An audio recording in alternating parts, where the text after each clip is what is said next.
Haslerig passing. I mean, it's just like everybody's talking about it, and I've Yeah. seen a lot of good tweets about it. So we're live now, Eric. We're live, and we got special guest Mariah Harris on the line Hello. too. So we got a whole bunch of things that we're going to talk about here today. Eric, first off, how did you find out? What was your initial reaction when you first heard about the passing of Carlton Haselrig? I got a text, and sorry, I'm getting a little feedback here all of a sudden now that we started going live. But I got a text this morning, and it asked me about it. It said, did you hear anything about Carlton? It said, I heard that he died. And I said, no, I didn't even realize that he had been sick. Carlton is such a legend, and just kind of a mythical figure almost in terms of what kind of an athlete he was, and a physical specimen, and it just didn't even seem possible that this could happen. And so I started texting a couple people from the Johnstown area, and actually as I was on the phone with someone, Mariah's brother Will Harris texted me, and he was the one that really kind of confirmed it for me, that and Will is obviously has been close to Carlton. They've coached together for years. And Mariah, what was your relationship like with Carlton? He coached you coming up. He coached me since Cold Steel days, and it's like his old program. I was about 9 or 10 when I first started. He coached me since I was started my program, my journey, honestly. So until high school, for real. And Eric, talk a little bit about just, I mean, I think you kind of said it. You're like, this could be a Hollywood script. I mean, the story of Carlton Haselrig. He was one of our first guests on our show too. Yeah, he And was. I still remember I was sitting up on the third floor of my house in like 90-degree heat in July talking to Carlton. And yeah, you're right. And I give credit to Coach Pat Pecora from Pitt Johnstown for saying saying this is a story that Hollywood wouldn't even buy. It's too unrealistic, what actually happened for him to come up. He was a kid that Johnstown High at the time didn't have a wrestling program. And so he petitioned the school board, I believe, to become a one-man team, and they allowed him to represent Johnstown in the postseason.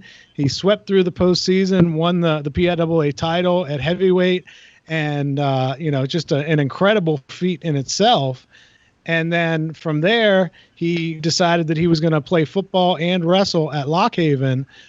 Went there, suffered an injury in his freshman year, and decided, hey, you know what? I'm going to go back home to Johnstown, going to go to Pitt Johnstown and wrestle there, and just became one of the sport's all-time greats, winning the Division II title there as a sophomore. And then I love the fact that back then they allowed the Division II and Division III champs to say, hey, you know what? You want to see how good you are? Go ahead. Go to the D1 tournament. Let's throw you in there, see how you do. And what does Carlton do? He goes and wins the title. And then he does it again as a junior, does it again as a senior, wins 6 NCAA titles. I mean, it's never been done before. It'll never be done again because they created what they call the Carlton Haselrig rule, which is, no, we're not going to let those D2 and D3 guys come anymore. We don't need another Carlton Haselrig coming along and showing up those butts. D1 guys. Right. Sure. Now, Mariah, talk a little bit about just, I mean, you obviously kind of grew up idolizing, kind of what he was able to do. And he's such, I don't think people quite fathom or understand the amount of impact he had on the community there. Can you just talk a little bit about just like having someone like him be a role model? Definitely. Like I said, as long as I remember Coach has, you go in the room and the first voice you hear is him.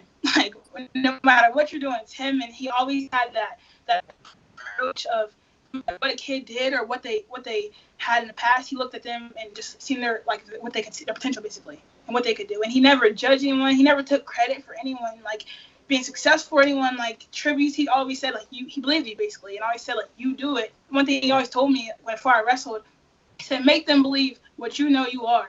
And I didn't really get it, and I always like questioned what he meant until like I won nationals, and I called him. The first time I called was Coach Has. Like, I did it, Coach. We did it. He said, we didn't do it. You did this. I believe in you since day one, but you need to believe in yourself. And that's when I realized, like, once I won nationals, yeah, I'm going. Like, I gotta take it because I had it, and he gave it to me. That's something like you can't create a winner. Like, it's something you gotta have in the heart, and that's something he taught me, and taught so many kids. And there's so many kids who just reading like my timeline, he impacted from coaching to walking down the street to at the store to just at the high school, walking in the hallway, asking about your grades. He always cared and always showed compassion and stuff. Always. Eric, I mean, you got to know him really well. I got to know him pretty well over the last couple of years, especially in dealing with the surge and a couple of media days. What was one of the most interesting things about Carlton that you kind of remember, or what kind of stands out when you think of him?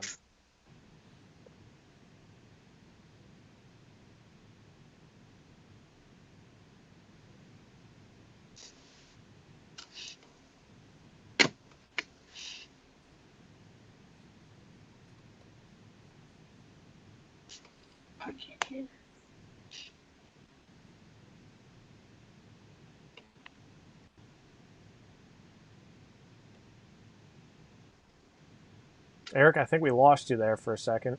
Yeah, I can. If you you know what? I had some difficulties.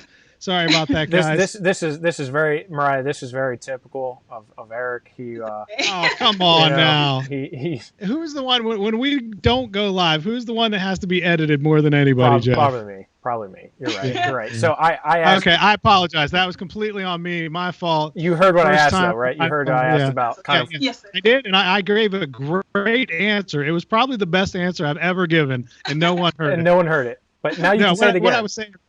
Okay, what I was saying was Carlton. I mean, just the unbelievable athleticism that he possessed. I mean, we didn't even get into his NFL career after UPJ. After winning 6 national titles, the Steelers said, this guy's pretty athletic. Maybe we can find something for him.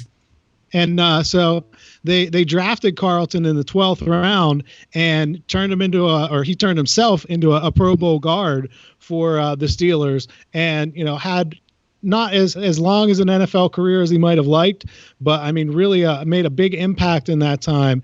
And then he had some off the field issues, and he was never shy about this. And that's one of the things I think that made him a real role model for people, was that he wasn't that Hollywood version where everything was, perfect and he did everything right all the time. I mean, Carlton had some issues that he dealt with in terms of drugs and alcohol. He had some criminal issues, but he wasn't going to shy away from that. And I think that he was able to turn that into a positive and talk to those kids that he met with in Johnstown and the surrounding areas and say, hey, look, I've been there. I've done the wrong things in life, and I want to push you guys on that right path so you don't have to make the same mistakes that I did. So, just incredible athleticism, but an incredible resourcefulness too, and an ability to bounce back and really give back to the community after, a lot of people gave up on him, and he could have given up on himself, but he didn't. He rebounded and remade himself and became an asset to the community in terms of an assistant coach at Johnstown High for both football and wrestling. Mariah, he coached with your brother Will there, and what was he like? What was Will's relationship like with him? I know that was a pretty close bond. They were super close. Prior to coaching at the high school, they coached at Coastal together, and that's when I was 8. Mm-hmm. I was 8 or 9 years old, so they had a close relationship, and he also was a mentor to Will. So that the loss is a big loss to Will too, because they were close, and I could tell when we talked today, you could tell he's pretty shaken up about it. He's just trying to take some time and comfort his family and comfort everyone else who needs that support. Mariah, kind of going back to what Eric was saying about, kind of dealing with his demons. And that's the one thing I really respected, was he hit on head on all, things that he dealt with in his life. And he'd be the first to tell you, I made mistakes, but look, you can learn from them. You can turn out to be something very special and powerful and impactful in the community. Is that something that you kind of felt like he transpired and really inspired kids? 100%. I talk about his wrestling stuff and everything he did on the mat, but if you like walk around a neighborhood and you see him walking down the street singing a little song, you can ask anyone who encounters him. He'll keep it real with you. Like he tells you what he's been through, and he tells you the mistakes he made, but he makes sure like you understand and learn from what he been through. He never wanted to shy away or hide what he'd been through or not keep it real with anyone. He just meant what he said and what he'd been through. And Eric, just looking at like you said, his whole tenure of NFL, he was even in MMA as well. I think he was 42 when he was in the MMA. Yeah. I mean, just a absolute. I mean, I think one thing that when you see people commenting on the timeline and stuff, it's just one thing. He did it all. I mean, he literally did it all. Well, and he was still. I remember Chris Dempsey, who was an Ambridge wrestler, went on to I believe was an All-American at UPJ heavyweight, and he would talk about Carlton would come in the room, and he's like, I can't do anything against the guy, like he's 40 years old then, but a Division II All-American it can't handle him at all because I mean, Carlton was just a freak of nature in terms of what he could do athletically. And, in some ways, it's a shame that, he didn't get more of a chance to play in the NFL, that was cut short. But I mean, even with that, it's just still so incredible everything that he was able to do. And, Mariah, I'm sure you've been around it. He'd be at a wrestling tournament or something, and you'd hear the whispers, like people are like, "That's Carlton Haselrig," and like they're just looking at him in awe. And it was really neat last year with the NCAAs being in Pittsburgh. They got.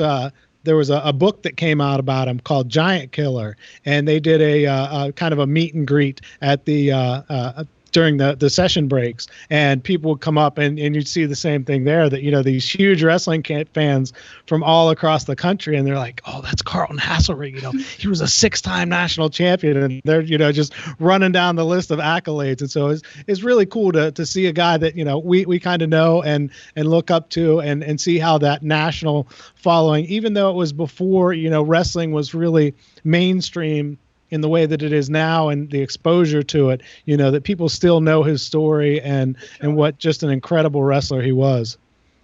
Yeah, and that's when I think of Carlton Haselrig, I think of the Carlton Haselrig rule, but I just think of legendary. I mean, just the legend of him, it's going to live on forever. So I mean, I think that's the one thing.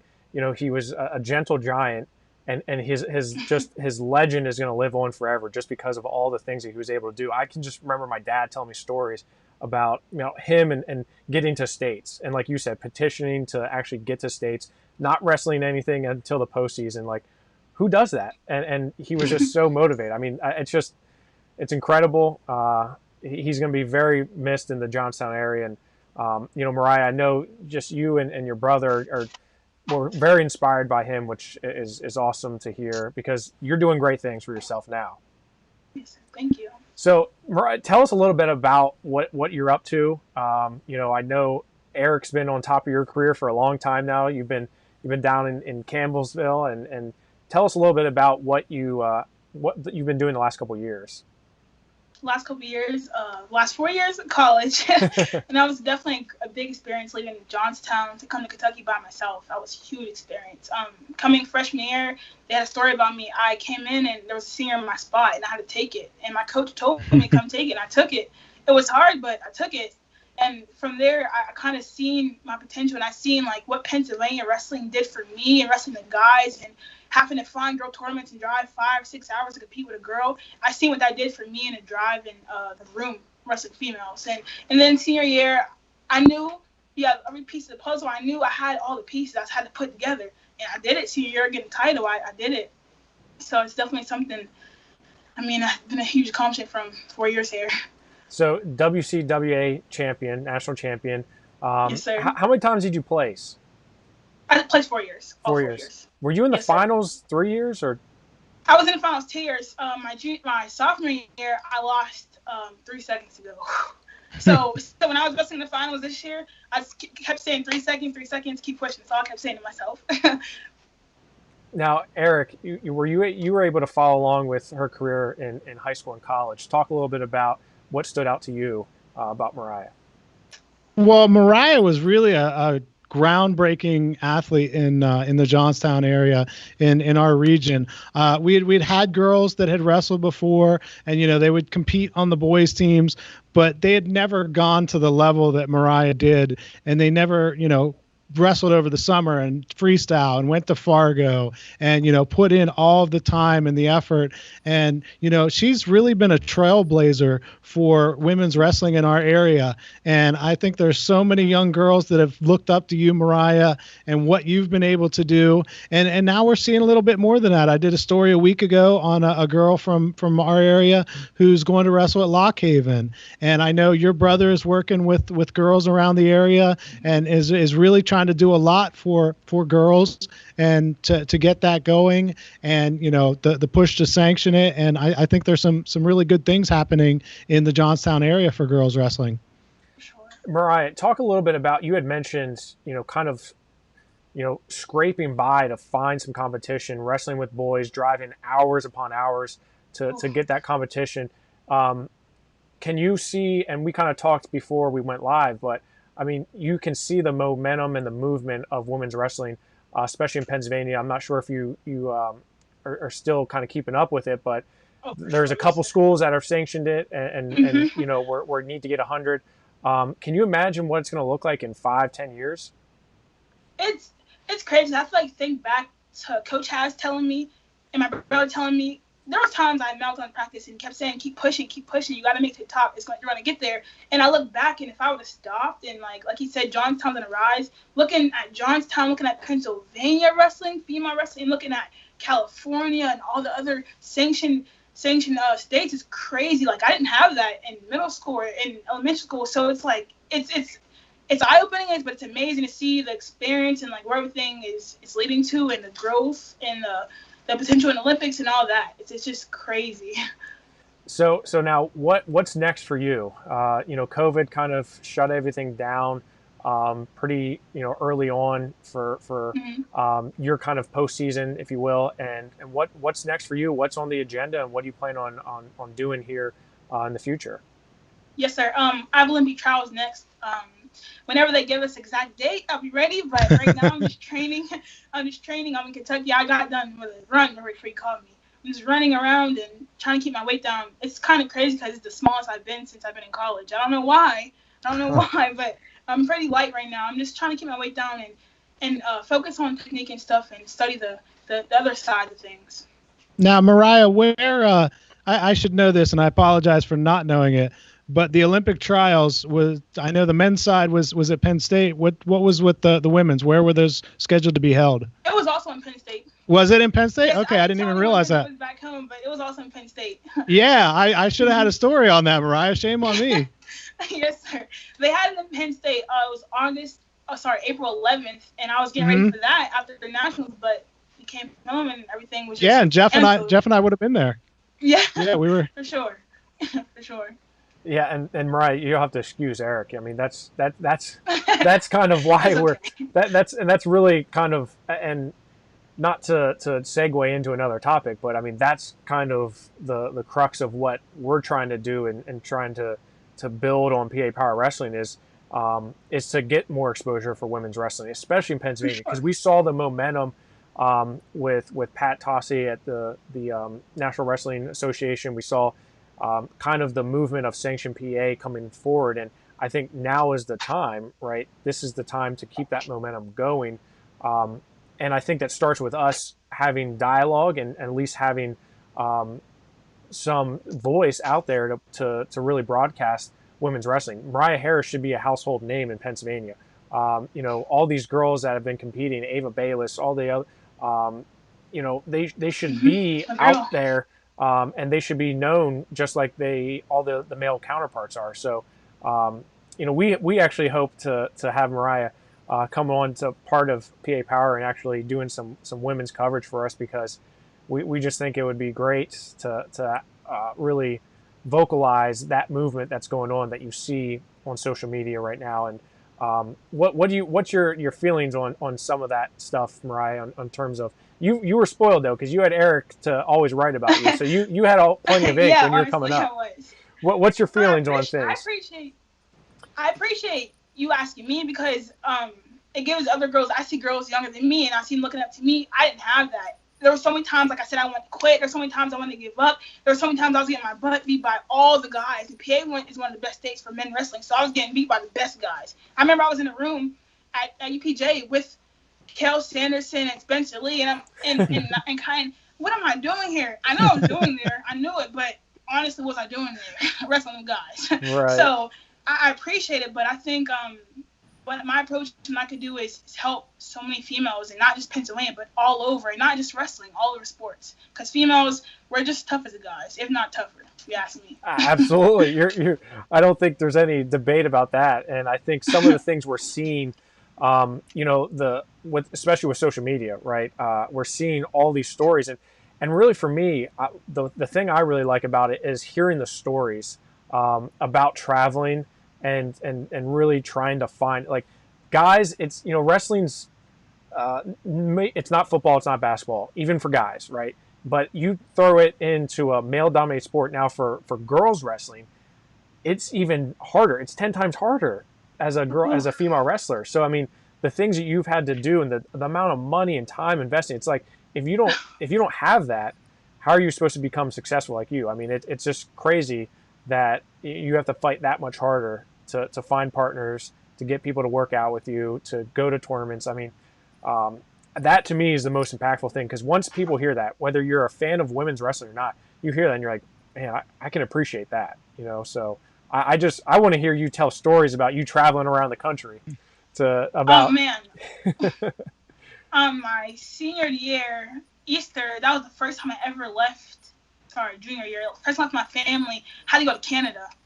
And my mom wasn't driving me, so I had to catch a train from Pittsburgh, Pennsylvania to Connecticut. And I stayed with the host family that I just met that week, and we drove to Canada to wrestle in the Canada Cup for the junior team. But also the team I wrestled with was Team Maine. A coach recruited me, so I had to go out there. I didn't know the team. I didn't know anyone there. I had to stay with the team I didn't know. Wow. And had a Canadian state champion in finals. So the whole Canada team's behind, just screaming. I'm there by myself in Canada. I won it, but it was hard. And on the way back, it was just, I appreciate the drive, I appreciate the treat, I appreciate everything, because like you said, the journey of getting there and traveling so many hours, and there's so many girls who have car rides with the coaches and other team members who do the same thing. So that's definitely a good story, because I remember. Well, hopefully we get some more of that, because I can remember growing up in Harrisburg and hearing stories about, like, Phil Davis hitchhiking to a tournament, from Harrisburg up in State College. And I'm just like, I here I am getting dropped off at a high school by my parents, and I'm not thinking anything of it or anything, and realizing, like, oh my gosh, especially for women's wrestling, it's just having that firsthand knowledge that you do. I think it's going to be pretty special. I can't wait. We're going to buy you a mic. We're going to get you all set up. You're going to have a nice little backdrop. You're going to be like, hey, this is the Mariah Harris Hour. We're going to talk a little bit about all this wrestling going on. Am I going to get a backdrop at some point? Eric, you can start with getting internet at your house. Internet at your house true. Would help, to Mariah, I just moved. I left Johnstown, and I'm out in the country now, and they don't have internet at my house yet. It's going to take like another month to get internet there. Man. And so I'm doing the podcast from work right now. So, okay. Yeah. But I got an office that we're working on. It's going to be set up for the podcast, and then hopefully a month or so it'll be all set up. But yeah, right now we're kind of flying by the seat of our pants right now. At least I. Well, Mariah, I think I speak for Eric when I say, like, we're just blessed and happy to have you.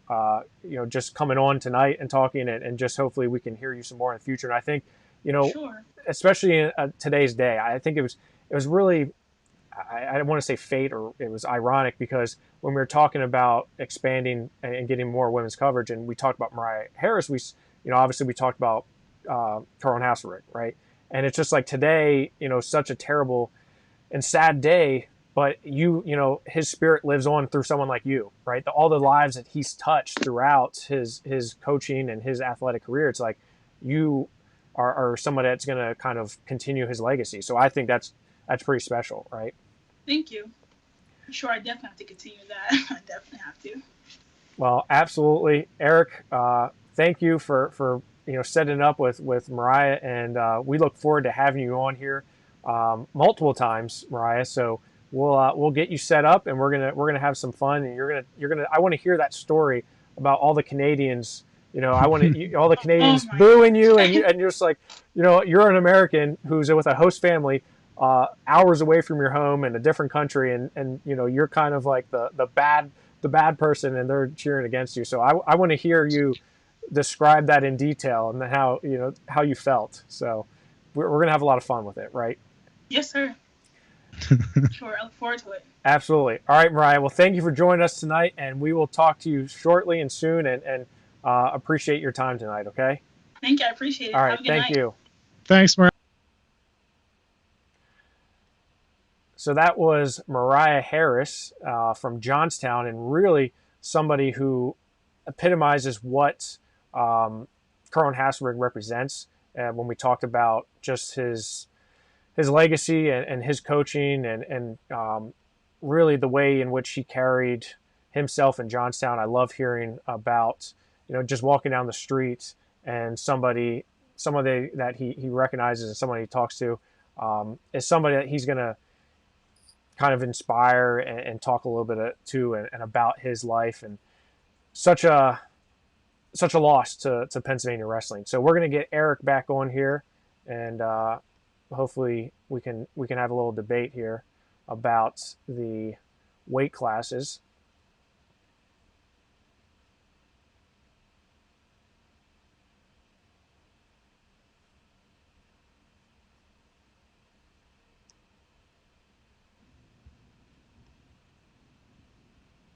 Okay, Eric, you back? I think so. Can you hear me? Yep, I can hear you good. So, Eric, I was saying to the fans, about how Carlton Haslerig really just inspired a lot of people, touched a lot of people's lives, and how important he is for the Johnstown area, not only the Johnstown area, but just Pennsylvania wrestling as a whole. And it's a huge loss to us, but I think we're fortunate that we have all these people that he was able to inspire in and around the area, all across the country, really.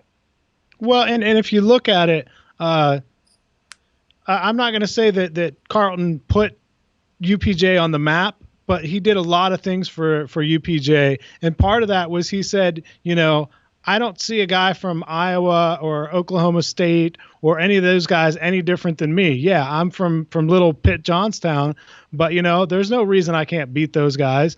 And so he had that confidence to go out there and get those wins. And I think that really trickled down, because Carlton was there in the early 90s or late 80s, and then kind of trickled down, and you got the strip matters and those guys there whenever UPJ won the couple national titles, and that just kind of trickled down, and then you got the strip matters passing that wisdom on to the Spencer Lees and the Chenzos and the Nolfs and those guys. And so Carlton may not have had a direct impact on Jason Nolf, but I believe that there was kind of a lineage there that some of that was passed down in the way that went through UPJ. That's a good way to say it, Eric. He really has had that impact, and it kind of goes down that ladder, if you will, of inspiration. So, I know it was tough news for us to hear at PA Power, but his legacy does live on, and I'm excited to hear more about Mariah Harris. Man, she's got a heck of a story. And you're going to have her Canadian story turned into Rocky IV here soon. That she won the crowd over. Right, that's what I'm saying, man. If you can change, that I can change. Right, and, Adrian. Yeah. Well, Eric, let's we've been pretty nice and pretty empathetic tonight. Let's get down and dirty here and talk a little bit about the weight class debate. So we're officially down to 13 weight classes. Because and the reason is because we're going to increase the interest in wrestling by getting rid of a weight class, and now we're going to have more exciting dual meets. Is that right? Is that how I don't know that it's going to be more exciting dual meets. Again, if you're in a large AAA school and you've got 30 kids on your team, then this does nothing for you. I get that. This is aimed at the schools that have 100 kids or fewer in a graduating class, and they're getting 8, 10 guys on the wrestling team. And, I've seen schools that have 6 guys on the team and 3 of them are 145 pounders. Could they drop the team? Yeah. Do I want to see that? No, because, this is a down year, and maybe next year it gets a little better. Maybe those dual meets that they do have at home, an 8-year-old goes to that meet and sees what wrestling is for the first time and says, hey, I want to try this out. If that school drops that program, and even if they co-op with another school, if that school's 20 miles down the road, that 8-year-old probably isn't going to go there to see a wrestling match. And so he's never going to get exposed to wrestling. So I want to see that continue to happen. I want to have wrestling in as many schools as we can. And if that means that we dropping a weight class helps to keep them in some schools, then I understand the point in doing that. Is it an optimal thing? No. Would I love to have 14 full weight classes in every school? Absolutely. But, that's not the world we live in right now. But, I mean, you can't tell me that dropping a weight class from 14 to 13 is going to have any sort of – it's not going to – I mean, we might as well go down to 10, like college, if we want to have somewhat of an impact where the dual meets are more exciting now. I don't know. I never heard anybody say it was about making dual meets more exciting. I heard that plenty of times. I heard that plenty of times where people said this is all data driven through the forfeits, was it not? And yes, absolutely. And where do you forfeit? You forfeit in dual meets, right? So I mean, I think the writing's on the wall that whether this is directly or indirectly, this has to do with the fact that a lot of dual meets have been over in 30 minutes because out of 14 weight classes, there's only 3 matches that are actually wrestled and contested. But by taking it down from 14 to 13, that's not going to make a 30-minute dual meet go any longer than maybe a 40 or 45-minute dual meet. No, right? Well, it's not going to make it go any longer, probably. I mean, because you're reducing a weight class, so there's the potential that you could have even had a match at that weight class that you lost. So no, I don't think it's going to make it go any longer. Again, I think it's all about perception. I think this is aimed at people outside of wrestling. This is aimed at the AD who really doesn't understand too much about wrestling. He knows it's part of the school's curriculum, and he's okay with having that on the budget. But he looks at it and he says, man, we've got 6 guys on the wrestling team and there are 14 weight classes. We're not even filling, close to half of that. We're way under 50%. Why are we even doing this? Why don't we just get rid of wrestling and, throw a little more money at the basketball program? I mean, so without getting too far down the rabbit hole, I mean, can't we think outside the box a little bit more and maybe, do we need to expand co-ops? I mean, I know like in your area, you talk about how, there's a lot of schools out there with limited number of wrestlers.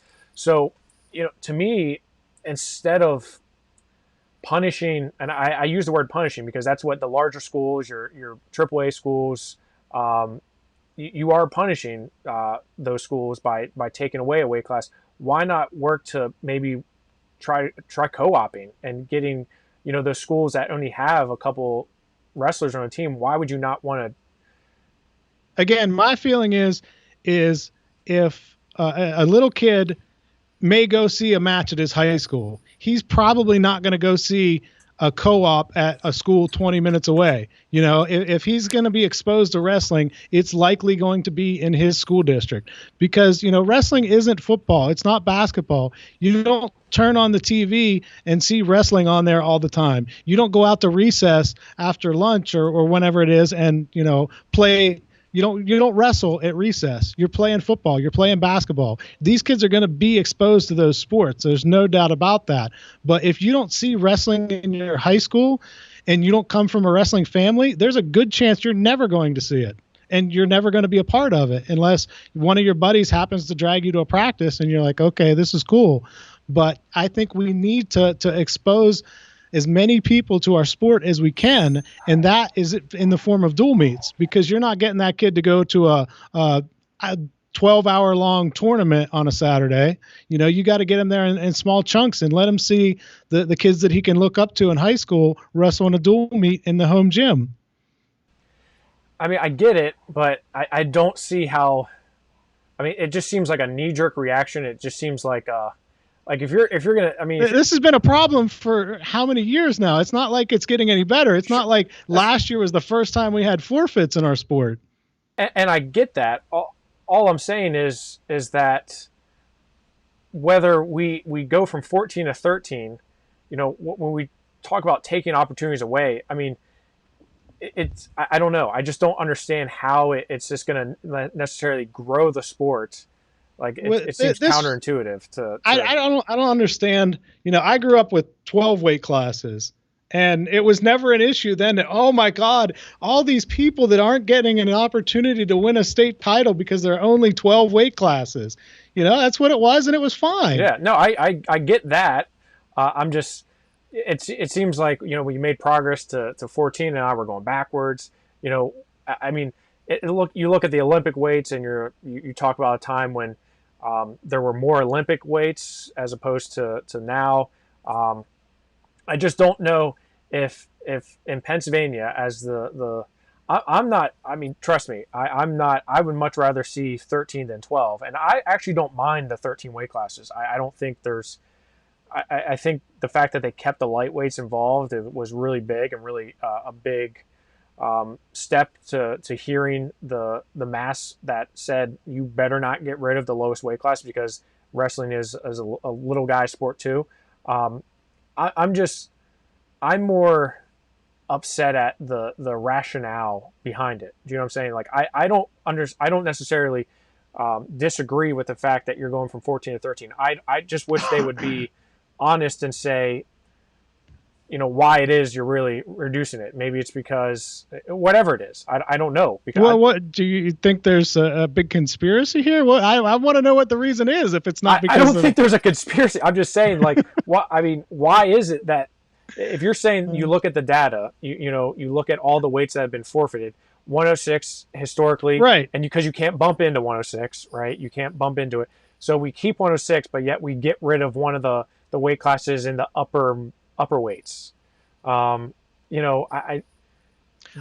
think it was a compromise. In reality, if we don't look at terms of how good a weight class is or how good the wrestlers it produces are, if you look at it straight from data, yeah, we should have eliminated 106. But I'm one of those hardcore guys that there's no way I want to get rid of 106 because I know that those 106 pounders this year are growing into 120 pounders, 132 pounders, and those are the guys that end up being some of the best that our state has to offer and our nation has to offer. I know that there was that stat that how many of the national champions had been wrestled in the lightest weight in their weight class whenever they were in high school. Those guys grow into be really, really good wrestlers. And that's not a knock on the heavier guys, but I think that's why we didn't want to get rid of that. And you understand that. I mean, but it was a compromise. It was like, okay, we still think we're not doing a good job of filling 14 weight classes. So instead of taking it down to 12 like we suggested, and instead of getting rid of 106 like we suggested, let's compromise and we'll get rid of one and see how that goes. I'm not a fan of them doing it without the approval of the National Federation. I think it's really strange that the Pennsylvania is going to be the one kind of going out on a limb doing this, but I do understand the rationale behind it. Yeah, and I don't think there's some conspiracy of the PIAA. Like, oh, what are we gonna do to, I don't think that. All I'm saying is I just kind of wish you would just say, I mean, hey, we compromised. We were thinking about 12, but we decided on 13. And it's just, I don't know. Everyone talks about growing wrestling, growing the sport, and it's like, and I've heard this a number of times. It's like it's on the coaches, it's on the administrators to go into those schools and get people interested. And it's like these grassroots movements that really need to start pushing to get more kids involved. But here's the other thing. I mean, you talked about the local kid and the attendance. I look at just kind of a post COVID-19 world, and how many of these kids are actually going to school. I mean, cyber schools are going to be like Zoom. If you want to buy stock in Zoom, you should have done it back in February of 2020. Same with cyber schools. I think cyber schools, more kids are going to be not going to schools. You're going to have less tribalism, if you will, for kids that are. I kind of like McCourt. You go to McCourt, but you wrestle for Westmont. Well, are you really representing Westmont? Well, technically, yeah, but you're going to school at McCourt. So I think there's a lot of. We could be on a slippery slope. Does that make sense, Eric? Yeah, and there are a couple things here that I want to get into. First of all, my big fear for wrestling is that we become gymnastics, where it kind of slowly gets phased out of schools. And I'm not real clear on the history of gymnastics, but I know that now if you want to do gymnastics, you go to a club. And that's my fear, is that eventually wrestling becomes a club sport where, the schools, if we do have it in schools, you have it in a handful of schools or, a couple dozen schools, and you have to go there if you want to wrestle or be part of a co-op there, that every school isn't going to have wrestling.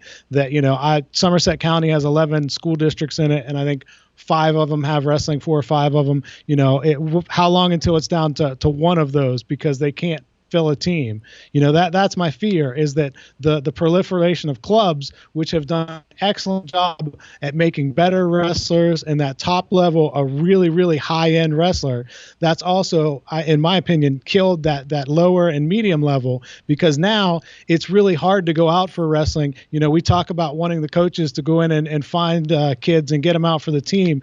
You try going in and convincing a junior, yeah, go ahead, come out for the team at 160 pounds and wrestle against these guys that have been going to clubs 3 nights a week for the past 10 years and see how you do. I mean, it's not going to be fun. I can tell you that, because you're not going to have any success. Yeah. And I hear that and I get that. It is possible. I mean, you look at Thane Lawrence and Frazier, he and Buck Watkins, Buck Watkins being the head coach there, I really love what he's been doing at Frazier and kind of what he's been doing in wrestling in general. Just a big advocate for wrestling. I mean, it takes time, right? It takes investment and you have to have the right people in place.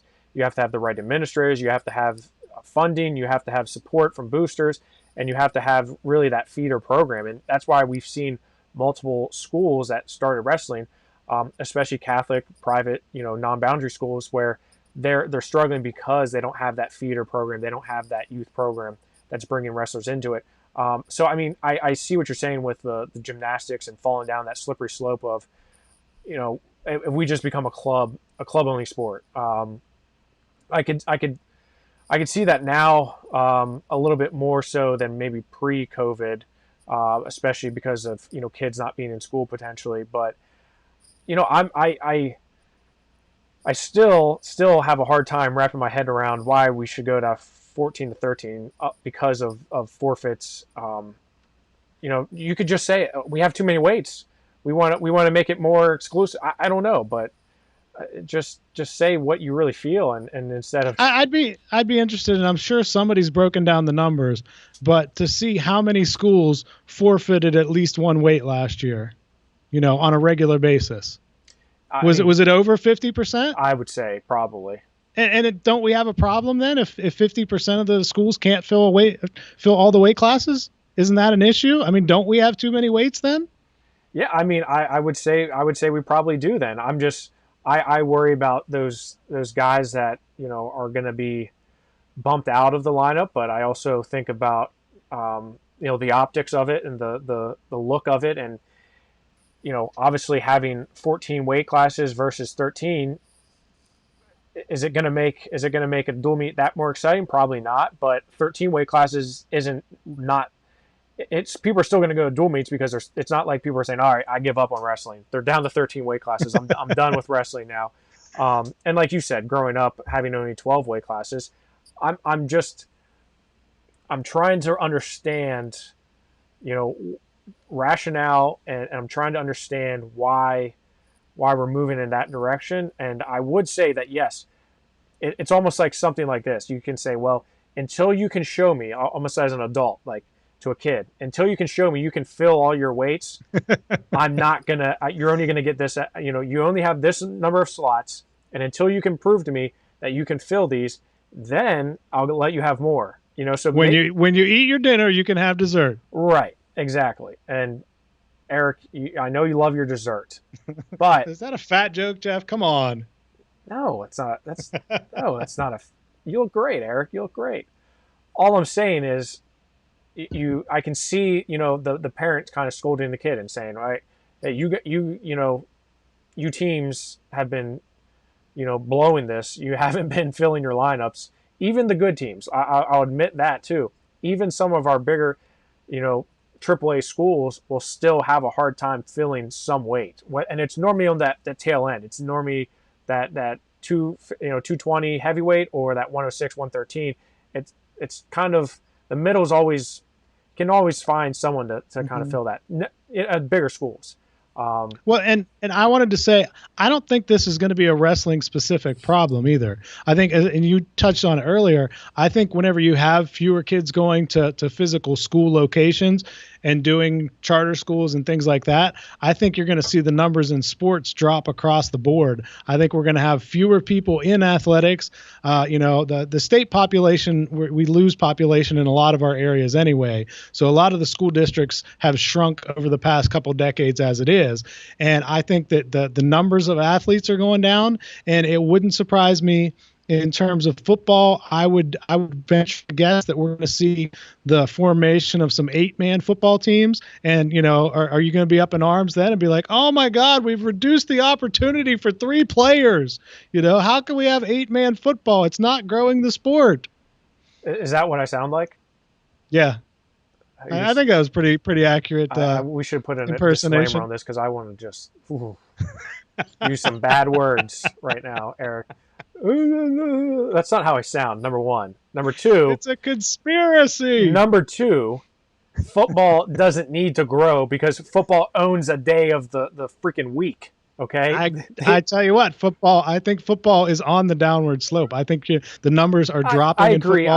Yeah, but when you're all the way up here, and you drop to down here, I mean, they're still light years ahead of wrestling in terms of participation and fan interest and all that. I get that. However, yes, I know what you're saying.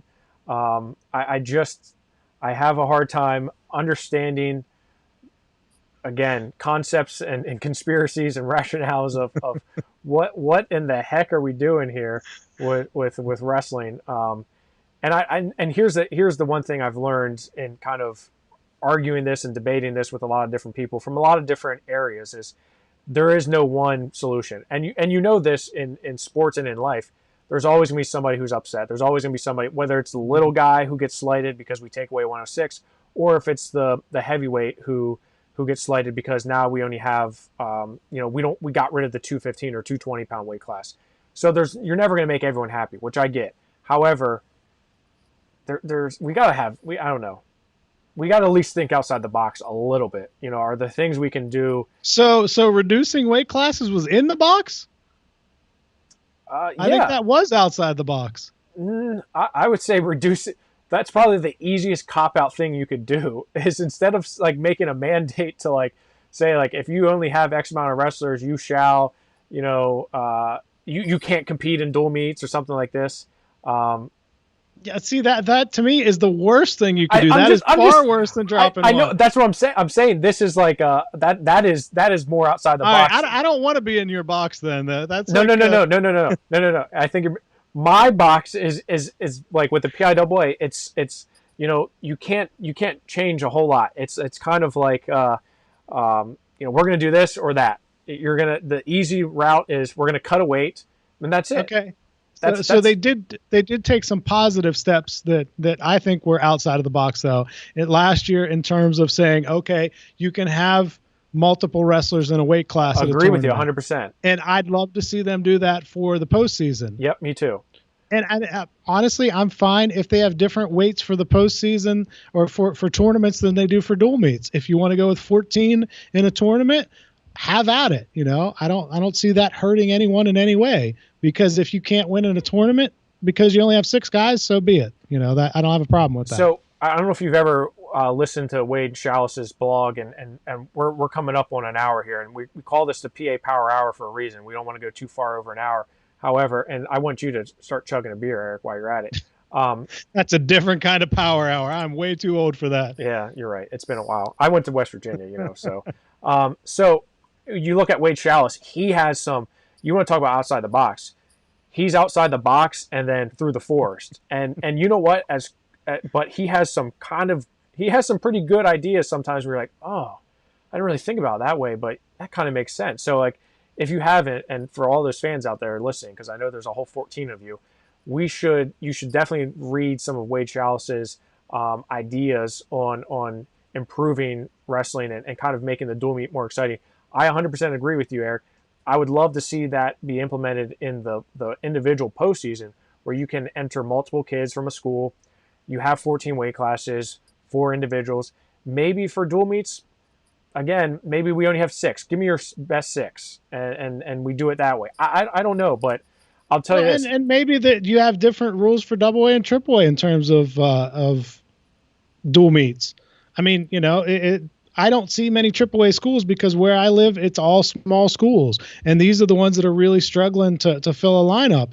If the AAA schools have, 30 kids on the team like Central Dauphin where you went and, it's no problem filling a weight class, I can see why they're upset with dropping a weight class because it's just penalizing them. But this is an effort to help those small schools to retain wrestling and to still be able to produce those Thane Lawrences. Yeah, again, that's different perspectives. Like you said, what you see and versus what I see. You're right, absolutely. And you had mentioned the word retain. To kind of retain the sport of wrestling. I would hope that wrestling programs across the state aren't going to flounder and kind of go out of style in certain school districts because of COVID and everything that we're facing now. But I can see a potential change not only because of everything that happened, during COVID, but just in general in schools, right? You're seeing peace. I mean, it kind of trickles down, right? You see it from the NFL through college. And one thing I looked at was, the PSAC schools. And you look at, they just had a board of governors meeting, I think last week, and they were talking about like consolidating schools for like resources. I don't know if you saw that or not, like Edinburgh and Slippery Rock and Lock Haven and Clare. I forget who else it all was. They would still have their physical campuses, but they would share administrations and look to cut some costs that way. Yeah, and I'm not saying that this is definitely going to happen, but I could see a trickle down effect potentially, in 5 years maybe. I don't know. I'm not trying to be a Notre Dame here. I'm just saying like I think maybe we could see. Did you say Notre Dame? Is he the Fighting Irish? Nostradamus, not.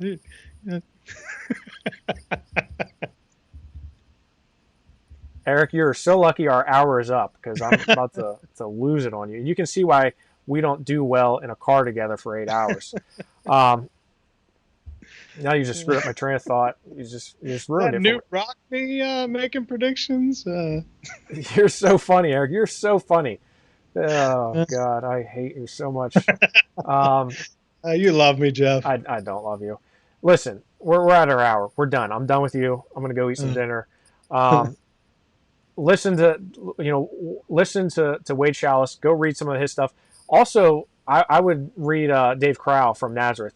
I'm a huge Dave Crowell disciple. I think he's probably the best, if not one of the best ever in the state of Pennsylvania in terms of what he's been able to do, and just how he thinks. I really am a true fan of Dave Crowell, and I think maybe some of the things that he has said really resonated in terms of how he thinks that we should grow wrestling and things like that. But again, he's coming from an area where, but then he was at Wilson, he was at Nazareth, he's been at bigger schools, smaller schools. So I don't know, Eric, you just really ticked me off with that comment. So I can't even think it straight anymore. Come on, Jeff. It's good to be back on together, wasn't it? It is. It is good to be back on. Special shout out to Mariah Harris for coming on and talking a little bit about what she's been doing and how Carlton Haselrig has really influenced her. And, it's a sad day, but it's also a day we can remember everything that he was able to do just as an individual. I hope he took a big suitcase with him to heaven because he had medals like, how many? I mean, he had 6 NCAAs. You have a couple of Pro Bowl appearances. You have a couple MMA belts with him. Like that's a whole lot of luggage, So yeah. super inspiring guy, and I think it's a big loss to us, but also a time when we can remember kind of the things that he did. So, Eric, I appreciate you giving us some insight with Coach Haslerig, and also Mariah Harris coming on and talking to us a little bit about her. And I hope we hear and see her much more in the future, Eric. Yeah, I'm very excited. I know, there's been a lot of talk about some wrestling media companies that don't seem to be jumping on the women's side of the sport. It's called Flow Sports. I wasn't going to give them a shout out, but I'm just let's not beat around the bush. We want to be the opposite of that. We want to help grow wrestling. We want to help the women's side of things to get better and to get sanctioned in PA and to continue to evolve and to grow. And part of that is having coverage of female wrestling, and we want to do it with females who know their sport and who have been a part of it, have been there and done it. And Mariah is a great example of that. You're absolutely right. I mean, I liked her story about the Canadians and going up to Canada and kind of being the Rocky, right? If you could taking a train to take a bus to stay with a family that you don't know. I mean, she talks about quitting. I mean, I wanted to quit wrestling just because I lost a JV match one time. And it's like, you're talking about getting on, literally going to another country just to get an opportunity to planes, trains, and automobiles. Yeah. Right. So hopefully we get to hear from her again very soon. But Eric, always a pleasure until the last 5 minutes. We had a really good time up until the last 5 minutes. If you haven't already, give us a like on Facebook. Give us a tweet on Instagram. Take a picture of us on Instagram or Twitter. Do it all, Eric. Do it all. Right? That's right. Get some internet. Get some internet, Eric. So I'm working on it. I'm working on it, man. I don't need to look at truck bodies in the background here. Yeah, you don't see any truck bodies. No, you're right. So just a messy shelf back there. Yeah, absolutely. All right, Eric. We will talk to you soon. Okay. All right. Thanks, Jeff. Yep.